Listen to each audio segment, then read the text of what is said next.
میلاد ہے اس پاک شہنشاہ اور اس باعزت بادشاہ کا جس کی وجہ سے کائنات میں رونق ہے۔ 12 ربیع الاول میرے اہل سنت بھائیوں کے ہے، 17 ربیع الاول اہل تشیع کے ہاں ہے۔ مجھے اس بحث میں نہیں جانا کہ کون سی تاریخ صحیح ہے کون سی غلط ہے۔ میں اعلیٰ ظرفی کا مظاہرہ کرتے ہوئے لفظ کہوں گا، 12 بھی چاند کی تاریخ ہے، 17 بھی چاند کی تاریخ ہے۔ چاند نہ تھا اور یہ نبی تھا۔ مالک حسین عزت ادا فرمائے۔ یہ چاند کے بعد نہیں، یہ چاند سے پہلے۔ ہمیں انہیں تاریخوں میں تلاش نہیں کرنا، یہ کس تاریخ میں آئے تھے، کس تاریخ کو گئے تھے۔ تاریخ کیلنڈر کی ہوتی ہیں، کیلنڈر چاند کو دیکھتا ہے اور جس کی انگلی کے اشارے سے چاند 2 ٹکڑے ہو جائے۔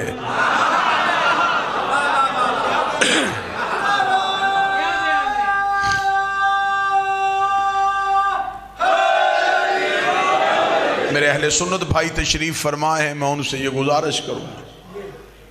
ایک اعتراض ہوتا ہے کہ شاید شیعہ صرف حضرت علی کو مانتے ہیں، یہ رسول پاک کا ذکر نہیں کرتے۔ ہم علی علی کرتے اس لیے ہیں کہ ہمیں نبی نبی کرنے کی تعظیم آ جائے۔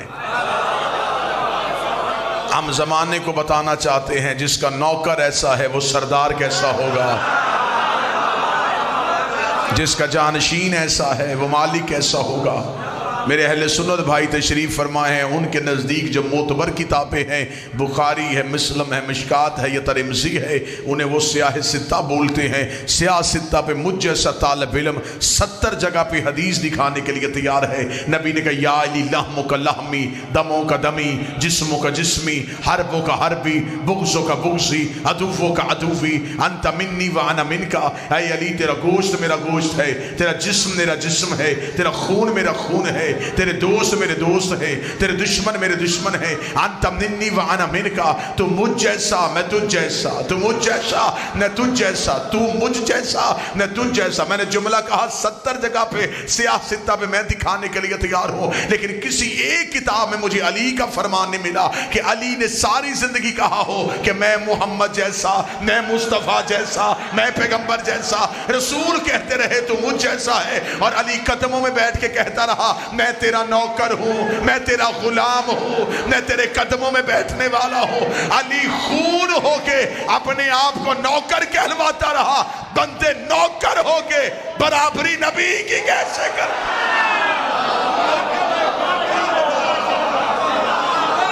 بسم اللہ۔ جس کا بنتا تھا اس نے تو کہلوایا نہیں۔ علی کہہ رہے ہیں کہ میں مصطفیٰ کا غلام ہوں، میں مصطفیٰ کا نوکر ہوں۔ اس لیے تو ہم علی علی کرتے ہیں تاکہ دنیا کو بتائیں جس کا غلام ایسا ہے۔ کوفے کے ممبر کے آخری زینے پہ بیٹھے تھے میرے بادشاہ علی، ایک یہودی آیا، اس نے کہا اے علی تو اسے جو بھی سوال کرے فوراً جواب دے دیتا ہے، یہ علم کہاں سے سیکھا ہے؟ اب اگر وہ مسلمان ہوتا، رسول کی رسالت کا قائل ہوتا، پھر علی اسے اپنی امامت بتاتے، پھر علی اسے بتاتے کہ یہ امامت ہے، میری گھٹی میں علم ہے، میری جبلت میں علم ہے۔ لیکن علی کو پتا تھا کہ میں اپنا بعد میں منواؤں گا، ابھی تو اس نے رسول کو نہیں مانا۔ اگر میں نے صرف اپنا منوا لیا یہ مجھے مانے گا، اسے نہیں مانے گا۔ علی فوراً ممبر سے بولے، فرمایا کیا سوال ہے تیرا؟ اس نے کہا یہ علم کہاں سے سیکھا؟ علی فرمایا ھذا صفۃ العلم، ھذا لعاب رسول اللہ ما زکانی زکن زکا، یہ میرے سینے میں جو علم ہے یہ رسول کے لعاب چوسنے کا اثر ہے۔ یہ جو میں نے نبی کی زبان چوسی تھی، اس زبان کے چوسنے کی وجہ سے علی علم کے دریا بہا دیتا ہے۔ اس یہودی نے قدموں میں بیٹھ کے کہا جس کی زبان چوسنے والا اتنا بڑا عالم ہے، اللہ جانے وہ محمد کتنا بڑا عالم ہوگا۔ یہ کہہ کے اس نے ہاتھ باندھ کے کہا چنانچہ اس مصطفیٰ کا کلمہ پڑھا، رسول کا کلمہ علی نے پڑھا دیا، علی نے کلمہ پڑھانا، یہودی مسجد سے باہر گیا، ایک پیچھے سے منافق اٹھ کے کھڑا ہوا، اس کا اچھا یا علی آج پتا چلا ہے یہ علم تیرا تو نہیں ہے، یہ تو ہمارے نبی کے لعاب کی وجہ سے ہے، کوئی بھی چوس لیتا تو وہ بھی تجھ جیسا عالم ہو جاتا۔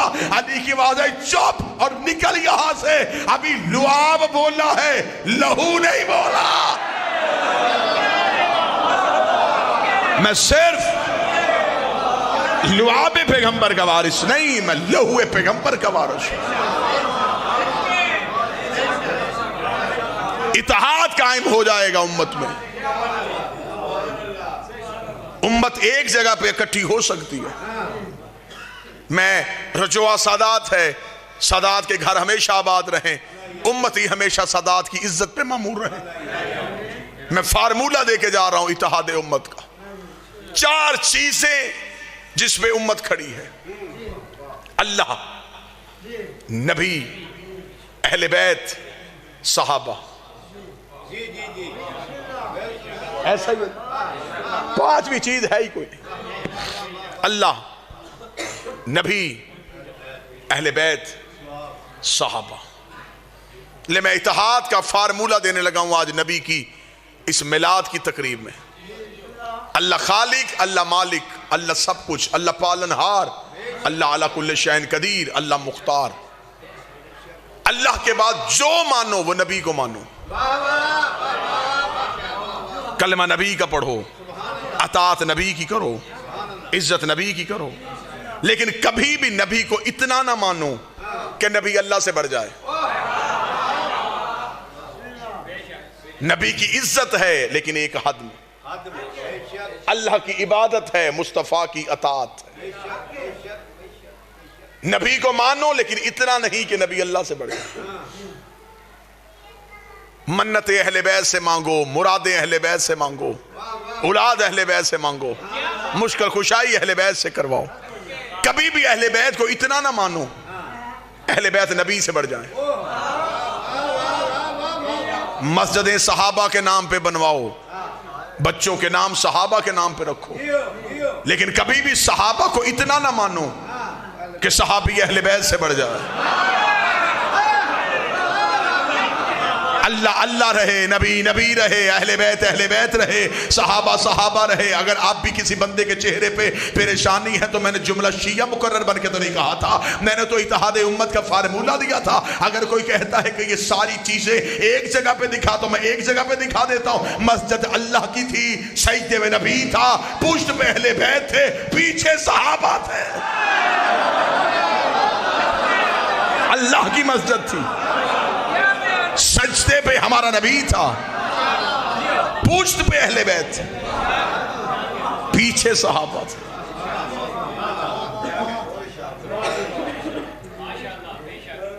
اکثر لوگ کہہ دیتے ہیں کہ حسین گھر سے نکلے اور لوگوں کی گردنوں پہ پاؤں رکھ کے حسین رسول کی پشت پہ، نہیں، حسین وہیں سے گزرے جہاں سے حسین کو گزرنا تھا۔ اگر حسین کا پاؤں کسی کی گردن میں آ جاتا تو پھر وہ صحابی رضی اللہ نہ رہتا، علیہ السلام ہو جاتا۔ کوئی بیٹھا ہے جو سن رہا ہے؟ اس سے بڑھ کے اعزاز کیا؟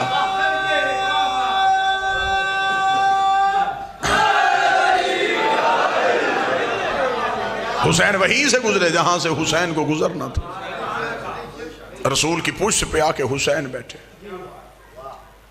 صحابہ سجدے سے سر نہیں اٹھا رہے تھے اس لیے کہ نبی نے سر نہیں اٹھایا تھا۔ صحابہ کو انتظار تھا کہ نبی اٹھے تو ہم اٹھیں، نبی کو انتظار تھا وحی آئے تو میں اٹھوں، وحی کو انتظار تھا جبریل لے کے جائے تو میں جاؤں، جبریل کو انتظار تھا خدا بھیجے تو میں جاؤں، خدا کو انتظار تھا حسین اٹھے تو میں بھیجوں۔ آج 12 ربیع الاول پورے ملک میں میلاد کے جلوس نکلے، اونٹنیاں بھی نکالی گئیں۔ یہ اونٹنیاں کیوں؟ تاکہ ہمارے بچوں کو نبی کی سیرت یاد رہے، یہ کیوں نے اونٹنیاں نکالی؟ یہ وہ اونٹنی ہے کیونکہ آج 12 ربیع الاول ہے، جب رسول کو لینے کے لیے حلیمہ آئی تھی تو مسلمان مولویوں نے کہا اس لیے وہ حلیمہ دائی اونٹنی پہ آئی تھی اور ہمارے نبی کو اونٹنی پہ لے کے بیٹھی تھی، اس لیے آج تک اس اونٹنی کی وجہ سے جلوسوں میں اونٹنیاں نکالی جاتی ہے۔ میری سمجھ میں یہ بات ابھی تک نہیں آئی، جس پہ محمد بیٹھا کرتے تھے وہ مسلمانوں کو یاد ہے، اور جو محمد پہ بیٹھا کرتے تھے، جو پشت مصطفیٰ کے سوار تھے۔ عزت نبی کرنی ہے تو پھر مکمل کیجئے۔ یہ نوجوان تشریف فرمائے، ان کے ایک بیج لگا ہوا ہے رسول کی نالین کی شبیہ، لوگوں نے اپنے امامے کے اوپر بھی لگائی ہوئی۔ ہم شیعہ احترام کرتے، ہم تو اسے بھی چومتے، اسے کہ ہم نے کبھی نہیں کہا کہ شبیہ چومنا حرام ہے، ہم چومتے اس لئے۔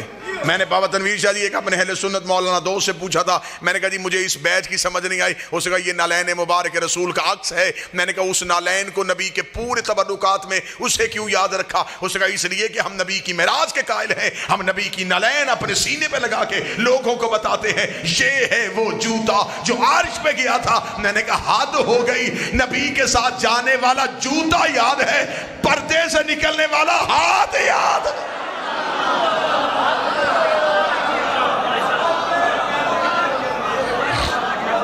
لہذا آئے پھر میلاد پہ وہیں سے بات شروع کرتے ہیں جہاں سے کرتے۔ نبی 12 کو آئے تھے یا 17 کو آئے تھے؟ بسم اللہ، آئیں تشریف لے کے آئیں۔ درود سارے حضرات مل کے بلند آواز سے پڑھا۔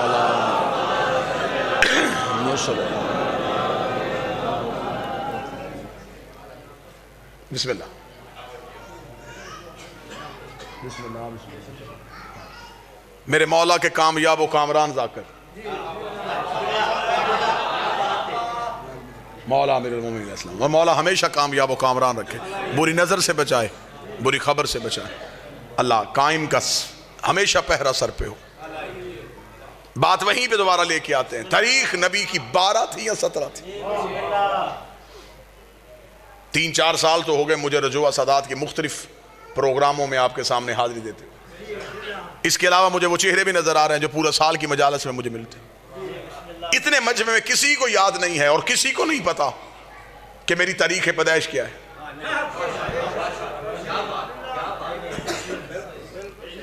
پیچھے 5-6 سال سے میری دوستی بھی ہے، میرا بھائی بھی ہے چھوٹا کامران، اسے بھی نہیں پتا کہ میری تاریخ پیدائش کیا ہے۔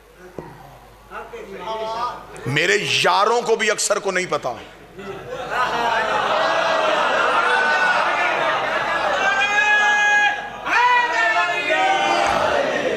میری ایگزیکٹ تاریخ پیدائش میرے گھر والوں کو پتا ہے۔ تو لڑائی ختم کرتے ہیں، 12-17 کی لڑائی ختم کرو، آؤ نبی کے گھر والوں سے پوچھتے ہیں۔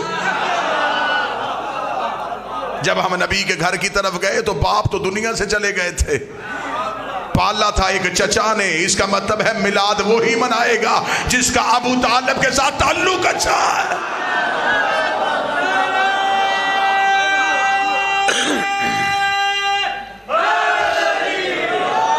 میرے اہل سنت بھائی تشریف فرمائے ہیں، ہم آج کے دن آپ کو اپنا عقیدہ سنائیں۔ ہم شیعہ رسالت کو مانے تو ہم کیسے مانتے؟ اللہ یا رسول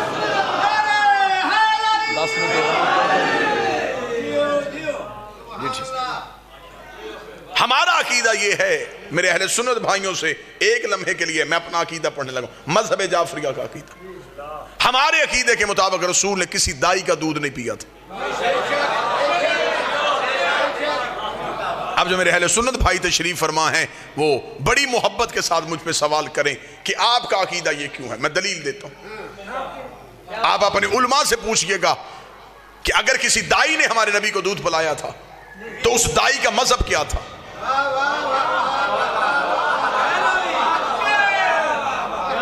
اگر وہ آپ کو کہیں کہ مسلمان تھی تو آپ کہیے گا مولانا آپ نے تو ہمیں بتایا کہ نبی 40 سال تک خود نبی نہیں تھے۔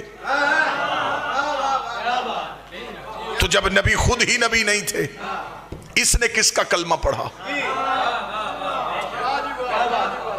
اگر وہ کہیں گے کلمہ نہیں پڑھا اور دودھ پلایا تھا تو قرآن کی آیت میری طرف سے مولوی کے سامنے کر دینا. اللہ قرآن میں کہتا وحرمنا علیہ المراضع، ہم نے حرام کر دیا تھا دائیوں کا دودھ موسیٰ پہ. شرم کر، موسیٰ نوکر ہے، یہ سردار ہے، موسیٰ رعیت ہے، یہ آقا ہے. 3 دن کا موسیٰ تو کسی دائی کا دودھ نہیں پیتا. نبی کو پتہ ہی نہیں تھا حلال کیا ہے حرام کیا.